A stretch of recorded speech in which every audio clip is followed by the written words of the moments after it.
Dear Mr. President, dear students, dear colleagues, ladies and gentlemen, thank you for this opportunity to address you here today, but above all, thank you very much for organizing this event. I and my colleagues are really looking forward to the discussions we're going to have here today. Democracy is something very close to the heart of me as Speaker of the Swedish Parliament, and I'm very happy that we could include this event in our program on this official visit to the Republic of Korea. But it is also a special treat to visit an educational institution such as this. I can myself recognize the feelings of young men and women growing up yearning for mechanisms to help them understand and influence the world they live in. I know the motivation you feel when you get access to knowledge and when you can develop creative and free thinking and start pursuing your goals. I am a humble lawyer. I wrote several years ago a doctoral dissertation on contract law regarding unfair contracts. And I can tell you that it has actually been printed twice because I bought the first 100 copies myself. I do know the satisfaction you feel when you actually think that you have come up with new ideas and new thinking. It is a fantastic, fantastic feeling. So the Korea Foundation for Advanced Studies has an important mission of supporting education and research. And thus, this is a substantial contribution also to democracy, because academic freedom and free thinking is an integral part of a liberal democracy. But ladies and gentlemen, I thought I'd start in history, like the President did. The Swedish Parliament, and give you a very short overview of some democratic perspectives on Swedish history, but also some reflections on current affairs. The Swedish Parliament is approaching the end of a 4-year-long celebration of the centenary of democracy in Sweden. In 1918, the first decision was taken in Parliament to introduce universal and equal suffrage. The core of the reform was to give the right to vote in parliamentary elections also to women, but there were also other important features. Because before the advent of democracy, the right to vote did not exist for women, but it was not universal for men either. It was dependent on various factors such as income, wealth, and completed military service. Not until 1921 was the link between gender and economy on the one hand, and the right to vote and to stand for election on the other hand abolished.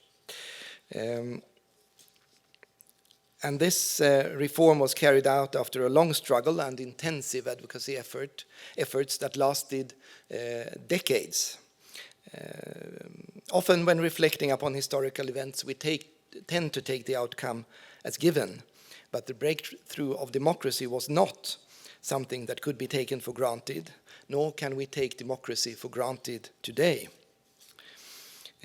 Several activities have been organized by the Swedish Parliament during the centenary years to put a spotlight on the democratization process, but also on the challenges facing our democratic systems today and the issues we will have to deal with in the future, in Sweden and around the world.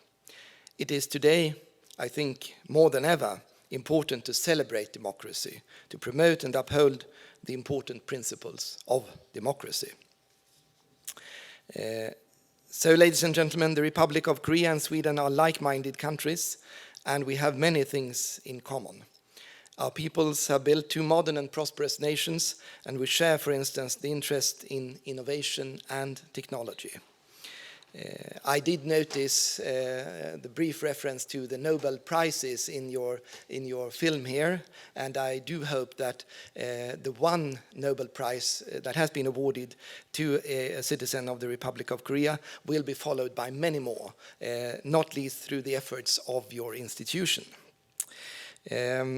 Another thing we have in common is, of course, our strong commitment to peace. Sweden is very active on the global stage to promote peace, security, and democracy, and so is the Republic of Korea. As the Speaker of the Riksdag, I have joined many others in condemning Russia's ongoing invasion of Ukraine. The Riksdag has manifested strong support for Ukraine, expressed through unique decisions to send supplies, including weapons, because the struggle of Ukraine is actually a struggle for democracy and liberty for all of us. Because Russia's acts are not only an attack on democracy, but also on the European security order. The Republic of Korea and Sweden have different histories, but I think we can both understand the perilous position of Ukraine. I know that the Republic of Korea has taken measures similar to the EU sanctions in response to Russia's invasion of Ukraine, and I think that is a very, very important step. Yesterday I witnessed, together with Speaker Park, at the National Assembly, the speech given by President Zelensky, and I had the honor of welcoming him to the Swedish Parliament a few weeks before, and I thought at both occasions he delivered very strong messages to us, urging us to support Ukraine in its struggle, and I do think we should hear what he says. As I said, we have a lot in common, but above all, we are democracies. I do believe that democracy is a prerequisite for lasting global peace and security. Many of the tensions and conflicts we can see in the world today originate from a lack of democracy, a lack of respect for freedom of speech, for minority rights, for rule of law, and for other fundamental features of a democratic society. It is not a coincidence that the Russian leadership is trying to withhold the truth about the war in Ukraine from its own citizens. They realized that if the Russian people knew what was going on in Ukraine, the atrocities the Russian forces are committing, then there would be vast protests all around Russia. I think it is important to take note of the fact that since around 1980, we witnessed a positive trend with more and more states moving from authoritarian to democratic rule. However, since a few years back, that positive trend has been reversed, and the larger proportion of citizens on this planet are now living in authoritarian countries. There are several international ratings of countries with regards to their democratic standards, but one of them is performed by the University of Gothenburg in Sweden, and their assessment is that only around 14% of the world's population today live in full-fledged liberal democracies. Around 2/3 live in authoritarian states, and the rest in some sort of formally democratic states, but with big problems and deficiencies in their systems.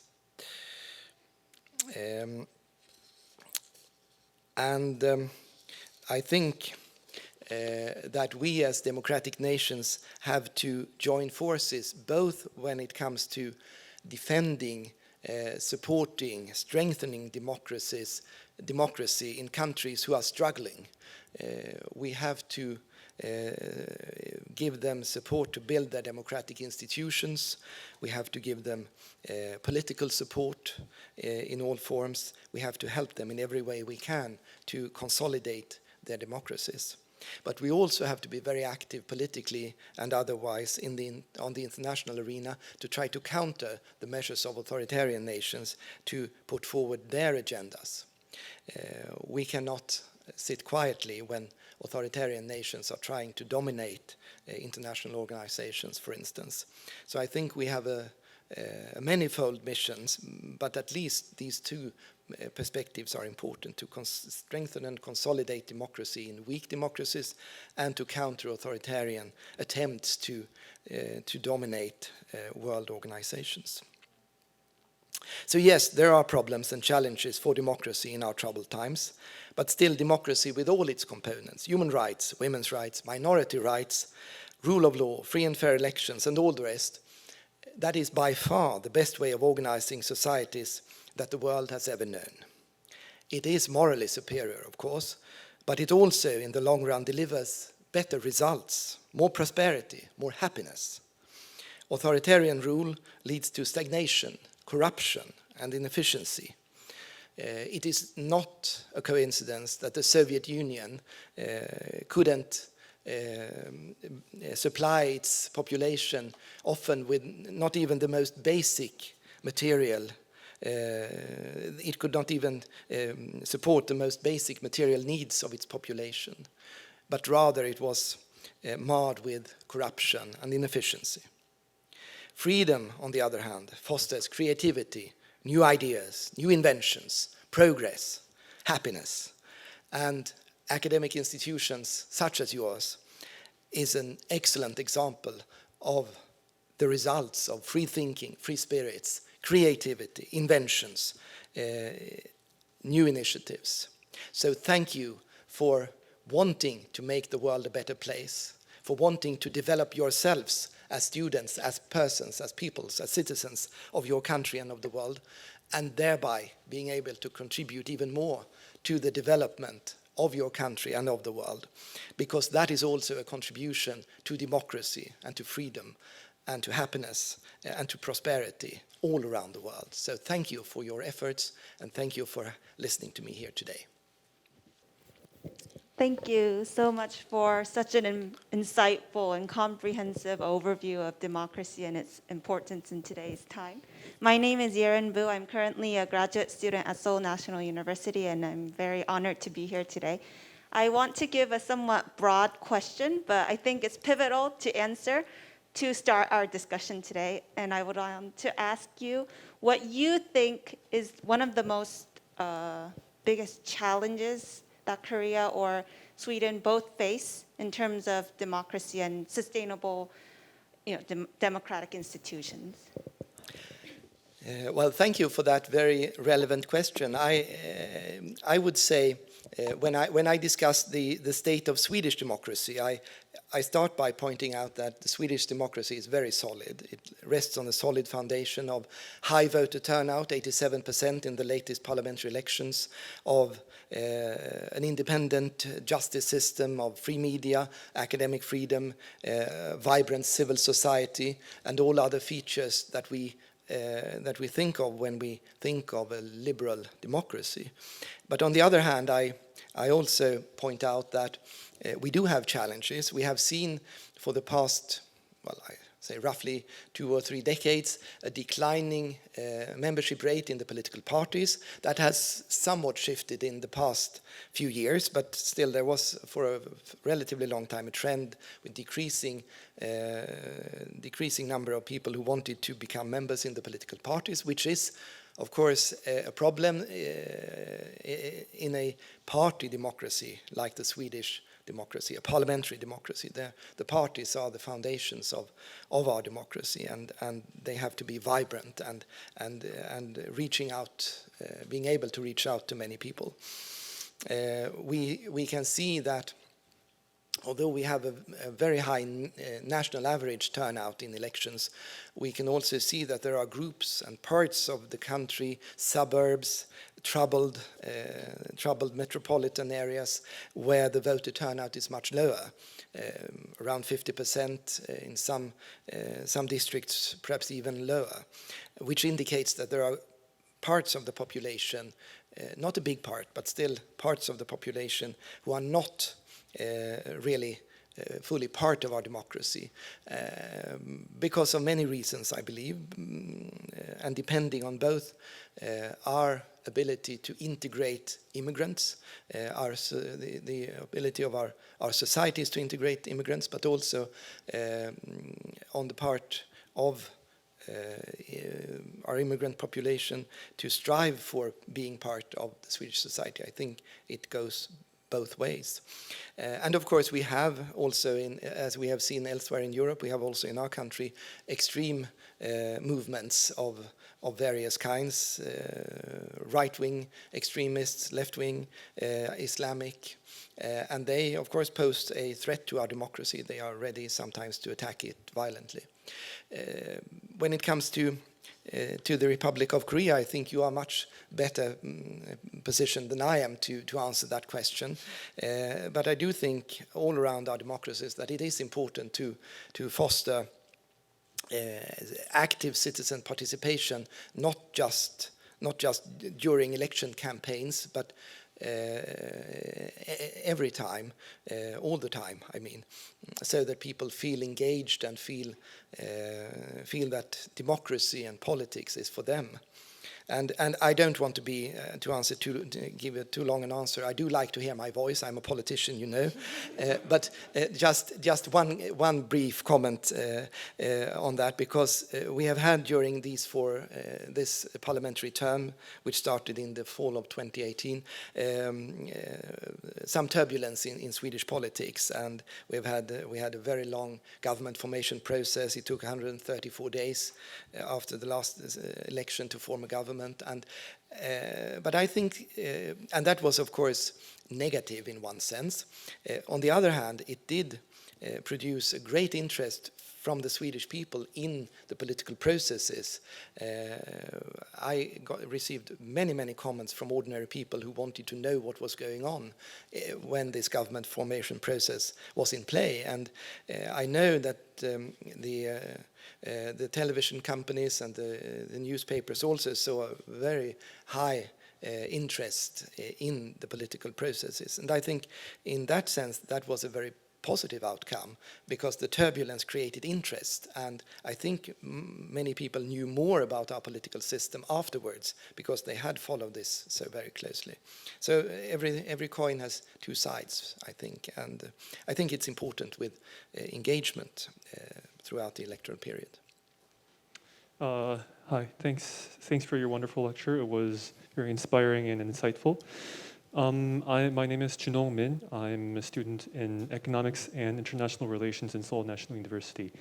Reflecting upon your point that there is a surge of authoritarian countries around the world, I'd like to ask you, as a politician, how you would be able to integrate domestic political needs and international political needs in terms of sanctioning authoritarian countries. Like, for example, we have the case of sanctioning Russia in terms of gas imports and things like that. But there's been words saying that Russian imports of gas to European countries are a very vital source of energy. So sooner or later, the coalition might vanish or be disrupted. So regarding this, I'd like to hear from you as a politician how you would integrate the needs of the domestic public and the international need to sanction unrightful actions from authoritarian countries. Thank you. Well, thank you also for a very interesting question. I would say that indeed, as you say, that can be a problem, and that has turned out to be a very difficult issue in this process. I think, though, I would like to start at another angle. I think I would like to stress that the European Union and the democracies, the Western democracies, have been very quick and very united in their response to Russia's unprovoked war against Ukraine. I think the Russian leadership, President Putin, might have gambled on the fact that the West might not unite so rapidly, and that was part of his calculus, and that failed miserably from his perspective, because the West united very quickly in a very strong response. I think the sanctions we now see against Russia are the strongest almost the strongest you could imagine, and they have seriously damaged the Russian economy, although they have only been in place for a little over a month.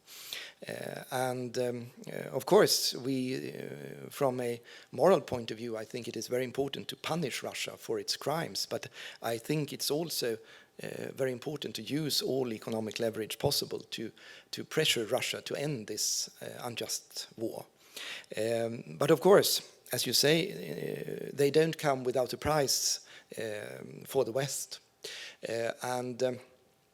it is a strategic problem, and also a problem in the short run, that some European nations are dependent on Russian gas for their energy systems,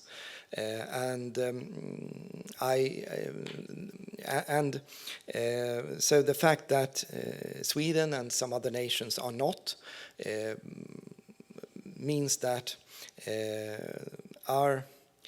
from our perspective, it would not be a big problem to sanction all deliveries of gas and oil from Russia, but I think it is important also to maintain unity within the West, and therefore it is a tricky issue. So, of course, you always have to measure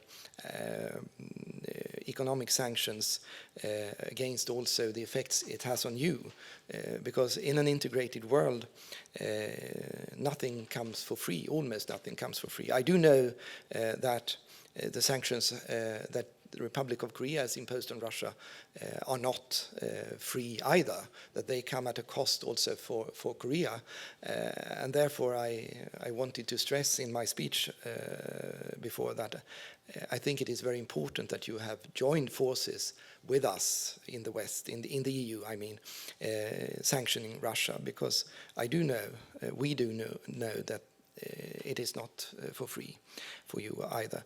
So, and therefore I think if you broaden the discussion and say, should we sanction, should we stop trading with all authoritarian nations, I would say no.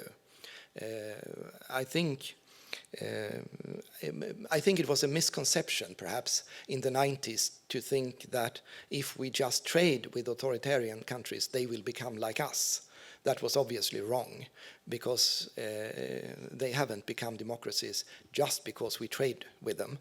On the other hand, I think trade and the exchange of ideas and people is important.